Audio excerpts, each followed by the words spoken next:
people that don't know, that car was recently stolen, that EK, and Correct. you guys had to switch hands to two different cars since the EK. Yeah. Now, to get to this point, I wasn't able to get any photos up so I could show the guys, but that car itself was dismembered. They stole it. They stole the Yeah, entire trailer. I'll let you tell the whole story, what happened, because I'm sure the public wants to know what happened, man, when you guys came down and you saw that that fucking trailer was missing. You said, "Holy shit!" um, yeah, I mean, it was pretty brutal. I mean, it's going to be about 2 years in it was October 2014 now.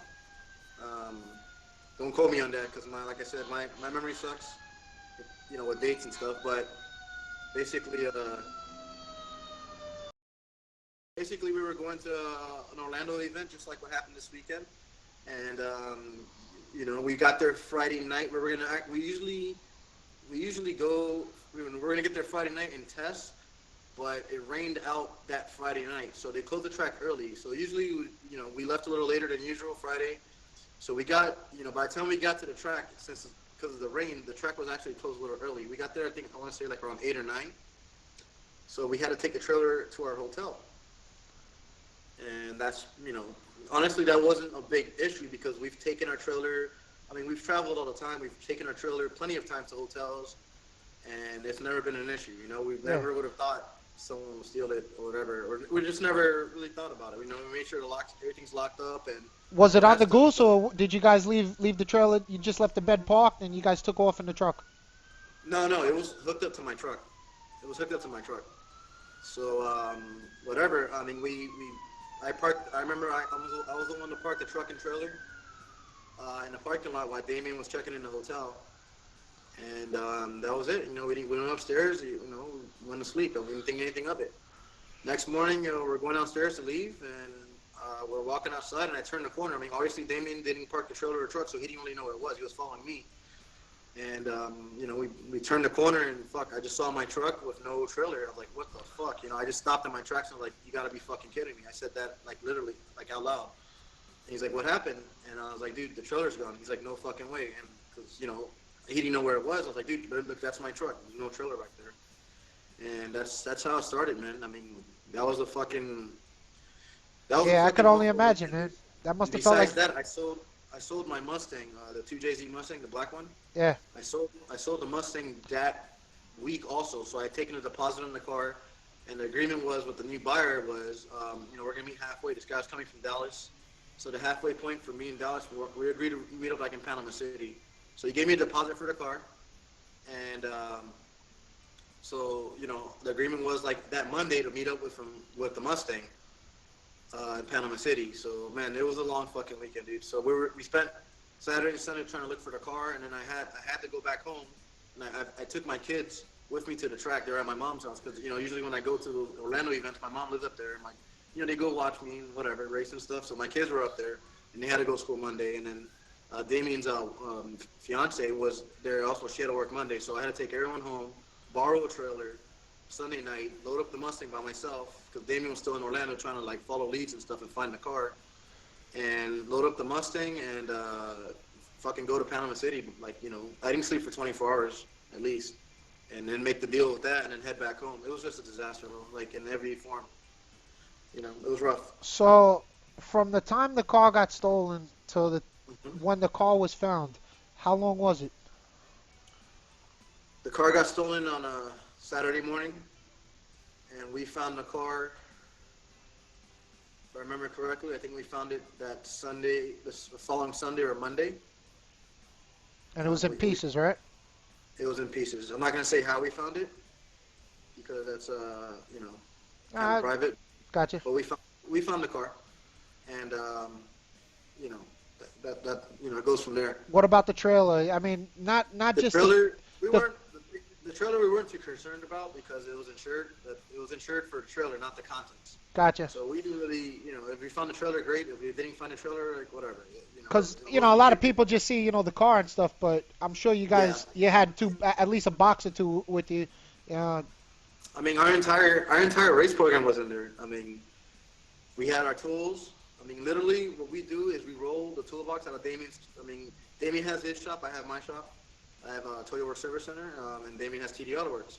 So when we go racing, we literally push Damien's entire toolbox into the trailer, and that's the tools we use. So Damien's like shop was essentially in that trailer, and on top of that, we had a backup motor in there, all our backup parts, like everything we own as far as backup parts. You know, we had everything in that trailer. Like when we go to a race, typically, you know, all your spare parts are in there. So it wasn't just a car, you know, it wasn't just a trailer. It was the tools, it was the spare parts, you know, we had spare clutch, axles, a whole, like a long block, you know, everything, Yeah. like everything. So when they took that stuff from us, I mean, we literally had nothing, not even tools to work on anything, you know. And So so it didn't affect you racing wise. This cut right into your livelihood.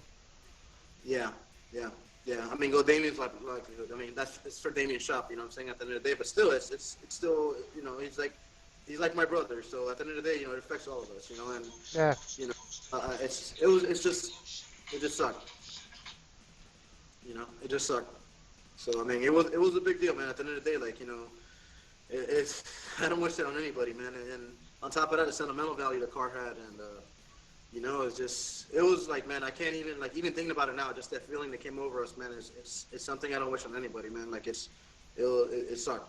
It Hey, sucked, and that's putting it lightly. it's a fucking plague, man, with the Honda community, man, because There's no respect, man. At the end of the day, you know, it's just, that's pretty it's much what just, happens. I hate to say it, man, but amongst the Honda crowd, man, you got so many shitbags that, and especially in the tri-state area, New York, New Jersey, Connecticut, you got guys that'll literally be running stolen parts, and it's like, you know, fuck you. oh, You know, yeah, I got the parts now, you know? it doesn't matter. It's just Yeah. like to get out of the game, and I mean, the guy who stole it, you know, what's crazy is that he actually, we met him briefly. Like, I took my Mustang maybe like a month or so before to go testing in Orlando, and I had a nitrous backfire on my car, and I blew a coupler off. And he actually lent us a coupler. I didn't know he was a thief at the time. I didn't know who he was. He just like, hey, you know, he let us borrow a coupler, and that was that. And so, I mean, like I said, the guy who stole it it was like Orlando's worst kept secret. Like, everybody, within 10 minutes of the car making us like a Facebook or social media that the car was stolen in a trailer, like the same names just kept coming up. It was like everybody knew about these people, but like they're like okay with it. I don't know what it was, but like, you know, they were very well known in the community up there in Orlando, especially who they were, you know. In And all that's the worst forms, part. not just Honda, the Honda community, but all forms of racing, man. It's just everybody Hmm. knows that one person where they're not gonna say nothing and they know he's a scumbag, but they're cool with him. And So the problem is that it's not just one person.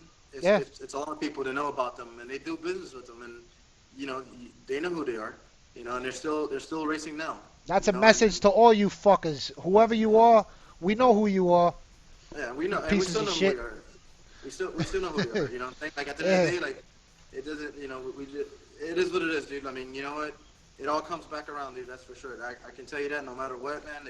There's no such thing as easy money, and that shit comes back around, dude. Well, So out of all the stuff that basically, because they took the whole trailer, what would you say mhm, percentage-wise was recovered? maybe 30%, if that, and that's probably being generous.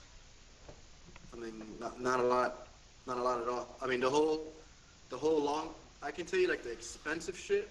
Everything's expensive, you know. I mean, you know that in these cars, Yeah. there's nothing.